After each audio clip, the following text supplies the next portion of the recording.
জায়গায় গিয়েছেন এবং ওনার কিছু কর্মকাণ্ড আমরা দেখেছি। কিছু কর্মকাণ্ড নিয়ে আমার কাছে মনে হয়েছে যে মানে আমি একটা যেন বাংলাদেশের যে ট্র্যাডিশনাল পলিটিশিয়ান সেরকম আচরণ যেন দেখছি না, এবং এটা আমাকে ব্যক্তিগতভাবে আমি বলবো মুগ্ধই করেছে। যেমন উনি আসলেন এবং সেখানে মানে কথা বলেন, মঞ্চে গেলেন, মঞ্চে যে অল্প সময় কথা বললেন এবং পুরো বক্তৃতায় কারো ব্যাপারে কোনো গালমন্দ করলেন না, কারো ব্যাপারে কোনো প্রতিহিংসা ছড়ালেন না। উনি ওনার স্বপ্নের কথা বললেন, লক্ষ্যের কথা বললেন। পরদিন দেখলাম যে দলের পক্ষ থেকে দুঃখ প্রকাশ করা হলো যে ওনার কারণে এতে ঢাকা শহরে মানুষের কষ্ট হয়েছে সেই জন্য। এবং তারপর দেখলাম যে ময়লাগুলি বর্জ্যগুলি অপসারণের জন্য তারা একটা উদ্যোগ নিলেন। এইগুলি নিয়ে আমি মানে একভাবে বলার চেষ্টা করতে উনি কিছুটা করেছে, কিন্তু আমি দেখলাম যে এগুলোর ব্যাপারেও কেউ কেউ সমালোচনা করতে চাচ্ছে। মানে এটা তেল মারা হচ্ছে কিনা এটা বলা হচ্ছে, যে আমিও তেল মারছি কিনা এটা বলা হচ্ছে, আগে উনি কি করেছেন সেটাও বলা হচ্ছে। তো আমার কথা হলো কি যে মাঝখানে 17-18 বছর পার হয়ে গেছে। 17-18 বছর আগে উনি কি করতেন সেটা ওনার বর্তমান কর্মকাণ্ড না দেখেই সমালোচনা করাটা, আমরা তো তোমাকে 17-18 দিন দেখি, 17-18 মাস দেখি, তাই না? না দেখেই যে সমালোচনাই করতে হবে তাকে, এই যে একটা মানসিকতা, এটা একটা বিষয়। আবার বিপরীত দিকে আরেকটা মানসিকতা দেখলাম যে বিভিন্ন মিডিয়াগুলোতে আগে যেরকম দেখতাম যে মানে প্রধানমন্ত্রীর মানে অনুষ্ঠান হলে পরে সেটা নিয়েই হয়তো একটা টেলিভিশনে, আপনি তো টেলিভিশনে ছিলেন দীর্ঘদিন, আপনি জানেন, খবরের হয়তো প্রথম অর্ধ ওটা নিয়ে চলে গেল। এটাও কিন্তু দেখা গেছে কালকে বিভিন্ন টেলিভিশন, আমি নিজেও দেখেছি, ফার্স্ট হাফ পুরাটাই তারেক রহমানের কর্মকাণ্ড নিয়ে আলোচনা হচ্ছে। বিভিন্ন পত্রিকা দেখেছি প্রথম পাতা তারেক রহমান ছাড়া কোনো নিউজই নাই। কোন কোন পত্রিকা 3 পেজ পর্যন্ত তারেক রহমানকে দিয়ে দেওয়া হয়েছে, উৎসর্গ করা হয়েছে। এই যে দুটো ধারা, যে একটা হলো না দেখে সমালোচনা করা, আর একটা হলো প্রশংসা করতেই থাকা করতেই থাকা। তো এই বিষয়গুলিকে আপনি আসলে কিভাবে বিশ্লেষণ করবেন? একটু বড় হয়ে গেল আমার প্রশ্নটা, তো অমন হয়। দ্বিতীয় অংশের উত্তরটা আগে দিই, সেটা হচ্ছে গণমাধ্যম তার পুরনো সংস্কৃতি এবং পুরনো আচরণ থেকে বের হতে পারে নাই।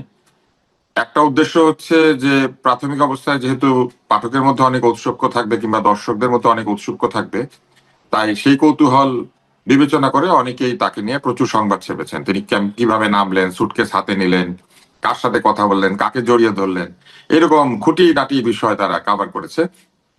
আমার কাছে মনে হয়েছে পত্রিকাগুলির ক্ষেত্রে এটা একটা আধিক্যতা হয়ে গিয়েছে, যেটাকে বাংলা ভাষায় বলা দেখলামও। কারণ টেলিভিশনে সবাই তাকে দেখতে পাচ্ছে, এই পুরো যাত্রাটা লাইভে কাভার করা হয়েছে এবং বিএনপির যে প্রচার সেল তারাও লাইভ দিয়েছে।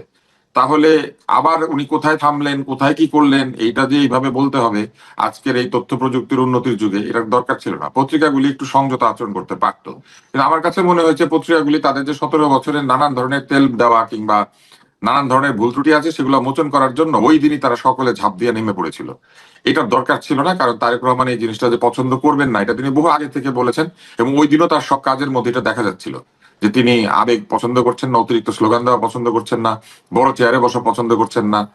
সম্বোধনের মধ্যে তিনি মুরব্বীদেরকে, ভাই বোনদেরকে সম্বোধন করেছেন, আলাদা করে দলের লোকজন কিংবা কোন স্পেসিফিক জনতাকে তিনি সম্বোধন করেন নাই। এই সবকিছু দেখেও আমার মনে হয় যে পত্রিকাগুলি এটা থেকে বের হতে পারে নাই। আর টেলিভিশনের কথা যদি বলেন, টেলিভিশনগুলি সারাক্ষণ ভয়ে কাতর, কে কখন ঢুকে পড়বে, কার চাকরি বন্ধ করতে বলবে। আপনি জানেন যে এরই মধ্যে নাজনীন মুন্নির চাকরি খাওয়ার জন্য কিছু লোকজন ব্যস্ত হয়ে পড়েছে। এরকম যে চাপ টিভিগুলির উপরে এবং বিশেষ করে টেলিভিশনের যন্ত্রপাতির যে উচ্চ মূল্য, এইসব কারণে অনেক ক্ষেত্রেই টিভির মালিকেরা শঙ্কিত এবং তারা এক ধরনের প্রতিরক্ষা আশা করেন। ফলে তারা দেখাতে চেয়েছেন যে তারা একটি রাজনৈতিক দলের সাথে আছেন বা তাদের সঙ্গে তারা আছেন, কারণ এই রাজনৈতিক দলটি মধ্যপন্থা অবলম্বন করছে। আরো একটি বিষয় হচ্ছে যে আপনি জানেন নিশ্চয়ই যে প্রথম আলো ডেইলি স্টারে আগুন দেওয়া হয়েছে, সেখানে প্রথম আলো ডেইলি স্টারে কিন্তু মিডিয়ার যন্ত্রপাতিও ছিল, কারণ তারা এখন এক ধরনের তথ্য প্রচার করে থাকে যেটা ভিডিও চিত্রের মাধ্যমে। তারা সাক্ষাৎকার প্রচার করে ভিডিওতে এবং চোরকির অফিস ছিল, সবকিছু পুড়িয়ে দেওয়া হয়েছে। ফলে এইসব থেকে অনেকটা ভীত সন্ত্রস্ত একটা অবস্থা তৈরি হয়েছে অনেকের মধ্যে। একজন আমাকে বলেছেন, একজন টিভি মালিক, যে ভাই ওরা যদি ঢিল মারে তাহলে আমি সারাদিন 24 ঘন্টা কি করে পাহারা দিব, এরকম একটা কথা তিনি বলেছেন, যেটা আমার কাছে মনে হচ্ছে যে খুবই দুর্বলতা। কারণ ঢিল মারলে উনি তাদের ছবি প্রচার করে দিবেন এবং তারপর আইন শৃঙ্খলা তাদেরকে রক্ষা করবে, বা আইন শৃঙ্খলা বাহিনী তাদেরকে প্রতিরক্ষা দিবে এবং যারা অপরাধী তাদেরকে ধরবে। কিন্তু দেখেন টিভির মালিক বিশ্বাস করতে পারছেন না যে আইন শৃঙ্খলা রক্ষাকারী বাহিনী ছবি দেখেও তাদেরকে ধরবে নাকি ধরবে না। তো এই জায়গাটিতেই হচ্ছে সমস্যা। আইন শৃঙ্খলা রক্ষাকারীদের উপরে যদি আমাদের আস্থা থাকতো বিশেষ করে পুলিশের উপরে, তাহলে কিন্তু মালিকেরা ঝুঁকি নিত, কিন্তু এখন মালিকেরা কোনো ঝুঁকি নিতে প্রস্তুত না। তো এইসব কারণে আমার কাছে মনে হয়েছে যে আতিশয্য একটু বেশি হয়ে গিয়েছে। আর এর সাথে তো ভাইরাল হওয়ার লোভ আছে। ওই দিন ওনার ছবি যেখানে গিয়েছে সকলে ক্লিক করেছেন, ওনার বিড়ালটা পর্যন্ত পপুলার হয়েছে। বিড়ালের নাম কি এটা জাতি প্রায় মুখস্থ করেছে। এইসব জিনিস হচ্ছে এই গণমাধ্যমের আদেকলাম, এটা বন্ধ করা দরকার। কারণ এইভাবে গণমাধ্যম চলবে না, যে এটা বোঝা গিয়েছে। এবং তারেক রহমান নিজেও এই বিষয়ে সতর্ক করেছেন, অতিরিক্ত প্রচার, অতিরিক্ত আবল তাবল কথাবার্তা তিনি বলতে না করেছেন। আর প্রথম অংশটা যদি আপনি আমাকে বলেন, তাহলে আমি বলবো যে মানুষের মধ্যে আবেগের আতিশয্য আছে, মানুষের মধ্যে প্রবল আবেগ রয়েছে, এবং সেই আবেগের বহিঃপ্রকাশ ঘটেছে উনি আসার পরে। এবং একই সাথে কিছু মানুষ স্বার্থানুসন্ধান করতে শুরু করেছে, দলত্যাগ করে তার দলে যোগ দিতে শুরু করেছে, ধানের শীষ নেওয়ার জন্য নিজের দল ছেড়ে দিচ্ছে, এরকম নানান কিছু হচ্ছে। তো সবকিছু মিলিয়ে তার আগমন আমাদেরকে আশ্বস্ত করেছে এই জন্য যে একজন বড় নেতা বাংলাদেশে ঢুকেছেন, একটা বড় দলের বড় নেতা। ফলে আমরা আশা করছি যে সেই দলটা আরো সুশৃঙ্খল হবে, এবং নির্বাচনের ব্যাপারে যে সংশয় ছিল সেটা অনেকাংশে দূর হয়েছে। কারণ এত বড় দলকে বাদ দিয়ে বা এই বড় দলটির ইচ্ছার পরেও নির্বাচন না করাটা খুব একটা সহজ হবে না। ফলে নির্বাচনের ব্যাপারেও মানুষের আগ্রহ যেমন বেড়েছে, নির্বাচন নিয়ে মানুষের সংশয় অনেক কমেছে। জি, আমরা এর মধ্যে মোটামুটি 3 দিনের কর্মসূচি আমরা দেখেছি অলরেডি, মানে যেটা প্রকাশ করা হয়েছে। তার মধ্যে আজকেরটাই হচ্ছে 3য় দিন। আজকে হয়তো উনি হাদির কবর জিয়ারত করতে যাবেন।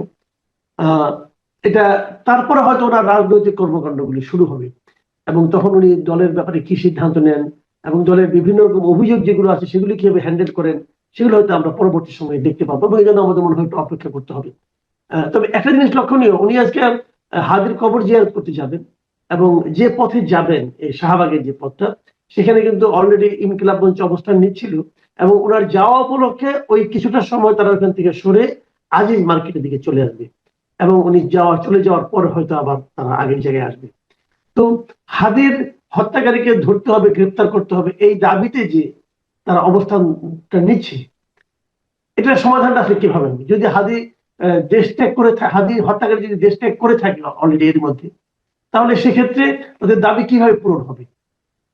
অথবা তারা এটা কি কোনো সমাধান কিনা?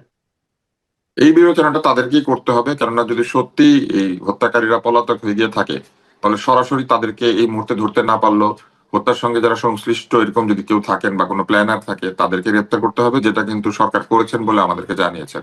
যে তার আহ বাবা মা সহ যারা তাকে পালাতে সহায়তা করেছেন, এদেরকে ধরেছেন বলে সরকার আমাদেরকে জানিয়েছেন।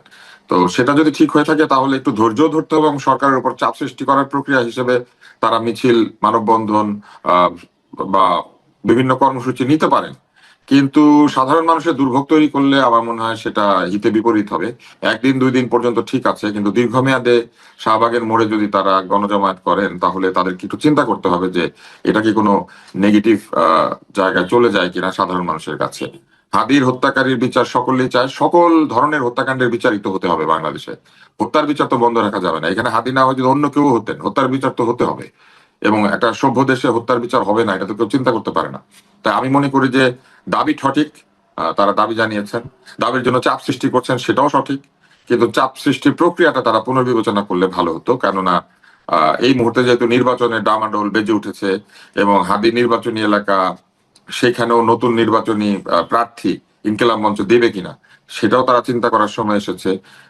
হাদির পলিটিক্যাল যে স্ট্যান্ড, সেই পলিটিক্যাল স্ট্যান্ডটাকে বাঁচিয়ে রাখার জন্য তাদের অধিকতর শ্রম দেওয়া উচিত।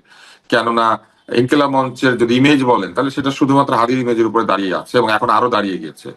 ফলে যদি তারা মনে করেন যে হাদিকে রাজনৈতিক ভাবে এক ধরনের স্থায়িত্ব দিতে হবে, তাহলে তাদের সর্বশক্তি দিয়ে হাদির আসনটাতে নির্বাচন করার চেষ্টা করা উচিত বলে আমার কাছে বেশি মনে হয়। এবং নির্বাচনী এলাকাতেও প্রতিবাদ এটা হতে পারে, কিন্তু প্রতিবাদ করতে গেলে শাহবাগের মোড়েই করতে হবে। এটা আমি মনে করি না যে একটা জায়গায় পরিণত করা হচ্ছে প্রতিবাদের জায়গা। আর প্রতিবাদ করতে চাইলে আপনি আরো স্ট্র্যাটেজিক জায়গা আছে যেখানে দাঁড়িয়ে প্রতিবাদ করতে পারেন। আমার মনে হয় তারা সেটা করলে ভালো করবেন। জি, আরেকটা জিনিস, এখন আমরা তো আগামী দিনে নির্বাচন মুখী সব রাজনীতি হচ্ছে কিন্তু, এবং তারেক রহমানও ঠিক নির্বাচনমুখী রাজনীতি করার জন্য এসে গেছেন অলরেডি, আমরা যতটুকু বুঝতে পারি। আর 1.5 মাস মতো আছে নির্বাচনের। এর মধ্যে আমরা নতুন নতুন দৃশ্যের অবতারণা হচ্ছে দেখতে পাচ্ছি, বিশেষ করে প্রতীকের জন্য যে হাহাকার, প্রতীকের জন্য যে আকুতি, ধানের শীষ পাওয়ার জন্য দল ত্যাগ করা, এমনকি গণ অধিকার পরিষদের মতো বড় একটা দল, সেই দলের সাধারণ সম্পাদক রাশেদ খান তিনি বিএনপিতে যোগ দেবেন বলে সিদ্ধান্ত হয়েছে কেবল ধানের শীষ প্রতীকটা পাওয়ার জন্য, এবং সেটাকে আবার তার দল কিন্তু জাস্টিফাই করছে। দলের যিনি মানে সভাপতি আছেন নুরুল হক নূর, তিনিও ব্যাখ্যা দিয়েছেন যে এটা কেন জাস্টিফাইড তাদের কাছে। তো এটা কি একটা রাজনৈতিক দলের মানে আপনার দীনতা প্রকাশ করে না? রাজনৈতিক দলের দীনতা চাইতেও সবচেয়ে বড় বিষয় যেটি হয়েছে, রাজনৈতিক দল কৌশল অবলম্বন করতে গিয়ে তারা এক ধরনের মরাল গ্রাউন্ড থেকে সরে যাচ্ছেন। নিজের দলের প্রতীক বাদ দিয়ে তারা যখন অন্য একটি দলের প্রতীকে গিয়ে নির্বাচন করে ভাবেন যে বিজয় আরো বেশি সুসংহত হবে, তখন তাহলে তাদের দল আসলে বিলুপ্ত করে দেওয়াটাই ভালো। কেননা তার দলের মার্কার কোনো ভ্যালু নাই, তার দলের নেতারা যদি কোনো ভ্যালু না থাকে, বিএনপির ইমেজকে নিয়ে যদি তাদেরকে বিজয়ী হয়ে আসতে হয়, তাহলে এই রাজনীতি করার প্রয়োজন কি? তারা সরাসরি বিএনপিতে অন্তর্ভুক্ত হয়ে গেলেই বরং ভালো। অযথা একটা দল, একটা অফিস, খরচ বিরোচ এগুলা করার চাইতে আমার কাছে মনে হয় যে এই খরচটা, এই ব্যয় সংকোচন করে তাদের উচিত বিএনপির মার্কা নিয়ে বিএনপির ওখানে চলে যাওয়া এবং বিএনপির পতাকা তলেই নির্বাচন না শুধু রাজনীতিটাও কন্টিনিউ করা। কেননা যদি একটা দল তার আলাদা পরিচয় বজায় রাখতে চায়, তাহলে তাকে আলাদা পরিচয়, আলাদা প্রতীকে নির্বাচন করাটাই ছিল যুক্তিসঙ্গত। সেই যৌক্তিক জায়গা থেকে তারা সরে এসেছেন। একমাত্র কারণ হচ্ছে তারা মনে করছেন যে তাদের প্রতীক দেখে লোকে ভোট দিবে না, ধানের শীষে বেশি ভোট পড়বে, কারণ মানুষ প্রতীক দেখে ভোট দেয়। যদি প্রতীক দেখেই ভোট দেয়, তাহলে আপনাদের নিজেদের প্রতীকের মূল্য আপনারা তৈরি করতে পারেন না, এবং ভবিষ্যতে যাতে না পারেন অন্তত 5 বছর, সেই ব্যবস্থা নিজেরাই করলে, তাই না? হুম, তারা নিজেদের প্রতীকে হুম। যখন নির্বাচন করেন না, আপনার নামের শেষাংশ মনে করেন কারো নাম রবীন্দ্রনাথ ঠাকুর, উনি ঠাকুর বাদ দিয়ে দিলেন, উনি চৌধুরী হয়ে গেলেন। হ্যাঁ, হয়ে তিনি বললেন যে আমি আজকে থেকে রবীন্দ্রনাথ চৌধুরী। কেন? কারণ চৌধুরী বংশের প্রতাপ বেশি। তো এইটা যদি হয়, তাহলে ওনাদের উচিত না ওইটা করা। ওনাদের উচিত ওই চৌধুরী বংশে যোগ দেওয়া এবং সেখানেই থাকা। এটার কোনো মানে নাই যে তারা অযথা এই নিজের প্রতীক, নিজের অফিস এগুলা করে টাকা পয়সা নষ্ট করার প্রয়োজন কি? আমি দেখি না, সময়ও নষ্ট আসলে। আহ আবার ফলে আবার আমি ধরেন, মনে করি এটা বন্ধ করে দেওয়া উচিত। ধরেন উনি ধানের শীষ ইলেকশন করলেন, করে হয়তো হেরে গেলেন। হাত দিতে পারে, ধানের শীষ সবাই তো আর জিতবে না, 2 জন তো হারবে। ধরলাম উনি হেরে গেলেন, তখন উনি কি করবেন? ধানের শীষে থেকে যাবেন নাকি আবার না, চলে হেরে আসবেন? গেলে আমি আপনাকে আগে একটা আগাম ভবিষ্যৎবাণী করি। তারা বলবেন যে এই নির্বাচনের মধ্যে দিয়ে প্রমাণিত হয়েছে যে ধানের শীষের সেই জায়গা নেই, আমরা আবার আগের জায়গায় ফেরত গেলাম বলে আবার তারা দেন দরবার শুরু করবেন, আবার অফিস ফিরে যাবেন, আবার গিয়ে অন্যের অফিস দখল করার চেষ্টা করবেন, অন্যের অফিস দখল করে সেইখানে তারা রাজত্ব করার চেষ্টা করবেন। এগুলো আবার শুরু করবেন তারা। কেননা এই রাজনীতিটা আসলে স্বার্থের রাজনীতি, এটা আমাদের কাছে পরিষ্কার হয়ে গিয়েছে। ভোটে জিতে সংসদে গিয়ে সংসদের আসনে বসে বড় গাড়ি দৌড়ানো কিংবা ক্ষমতা এনজয় করা, এর বাইরে তো আমি আর কোনো কারণ দেখি না যে নিজের দলের প্রতীক, নিজের পরিচয় বাদ দিয়ে অন্যের পরিচয় নির্বাচন করতে চলে যাওয়া। আর তো কোনো কারণ থাকতে পারে না। ফলে তারা আবার আগের মতো জায়গায় ফিরে গিয়ে বার্গেনিং চিপ হিসেবে ব্যবহৃত হবেন, অথবা নিজেরাই বার্গেন করে করে বিভিন্ন সুবিধা দিয়ে আদায় করবেন। এগুলো আবার শুরু করবেন তারা, কারণ তারা সুবিধার জন্য কৌশলী হয়েছে, নীতির জন্য না। আমি শেষ প্রশ্নটা আসছি। এটা আমার কাছে খুবই সিগনিফিকেন্ট মনে হয়েছে যে জামায়াতে ইসলামের সঙ্গে এনসিপির একটা আসন সমঝোতা, এক ধরনের জোটবদ্ধ হয়ে নির্বাচন করার একটা কথা শোনা যাচ্ছে। এখনো একটা ঘোষণা আসেনি, কিন্তু বিভিন্ন পত্রপত্রিকা এ নিয়ে ডিটেল রিপোর্ট আসতেছে। কিন্তু এর মধ্যেও আবার দেখতেছি, আমি মাঝখানে একটা এরকম টকশোতে গিয়েছিলাম গত পরশু দিনের দিকে, জামাতের এক নেতা বলতেছেন যে না, এটা তো এখনো ডিক্লেয়ার না, মানে উনি এটা মানতে চাচ্ছেন না। তা আমি তখন ভাবছিলাম যে উনি তো মানতে চাচ্ছেন না, যখন ডিক্লেয়ার করবে তখন উনি কি বলবেন? মানে এই যে একটা রাজনীতিটা হচ্ছে যে জামাতের সঙ্গে এনসিপি, এটা কি এনসিপির জন্য রাজনৈতিক ভাবে মানে কোনো বাড়তি মাইলেজ দেবে?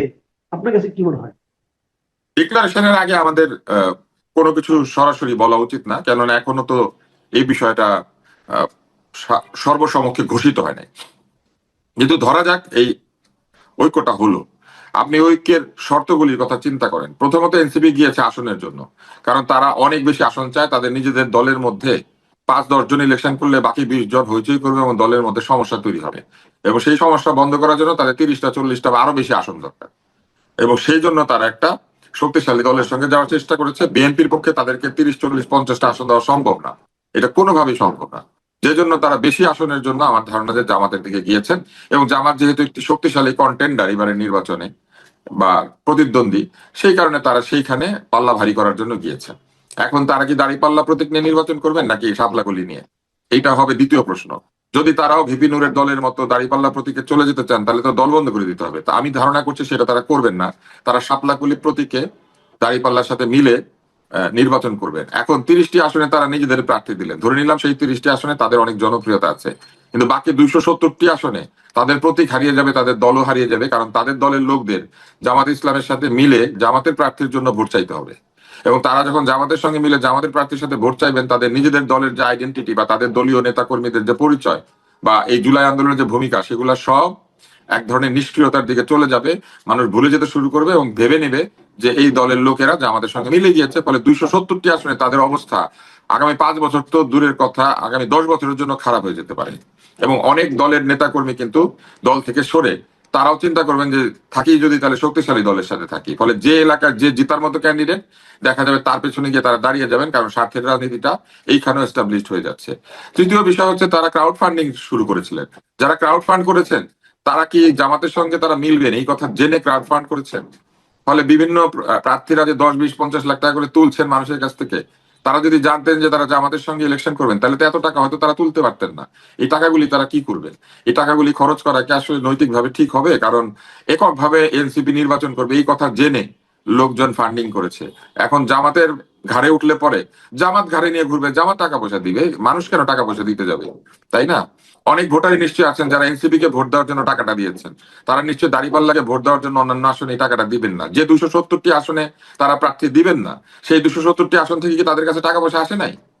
তো সেই টাকা কোথায় ব্যবহৃত হবে?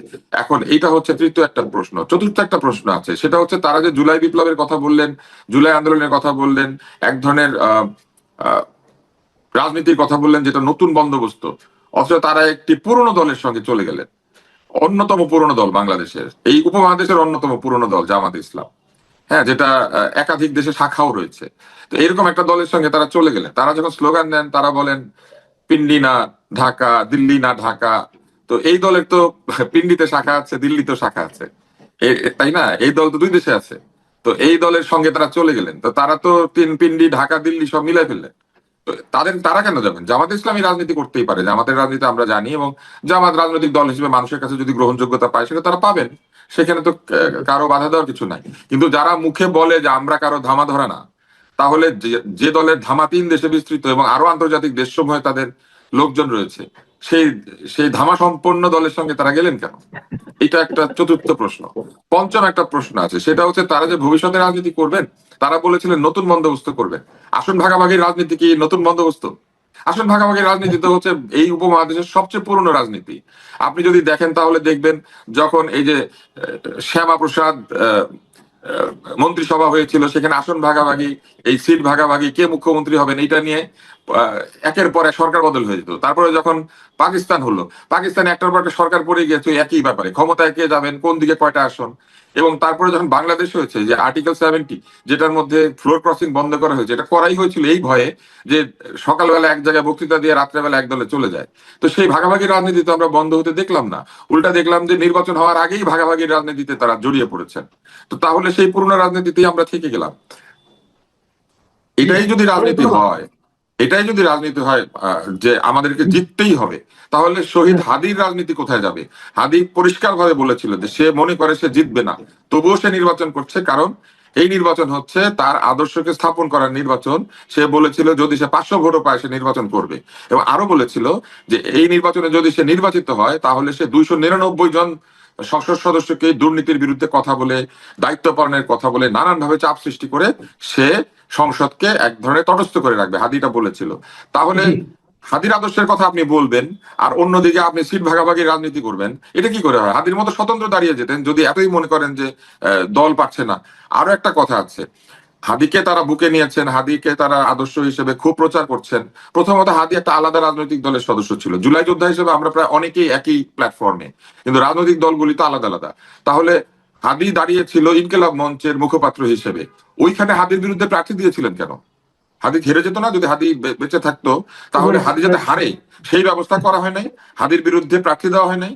হাদির বিরুদ্ধে প্রার্থী দিলেন কেন? হাদির আদর্শকে আপনাদের এত ভালো লেগেছে, হাদিকে আপনাদের এত ভালো লেগেছে, কিন্তু হাদি জিতুক আপনারা সেটা চান না।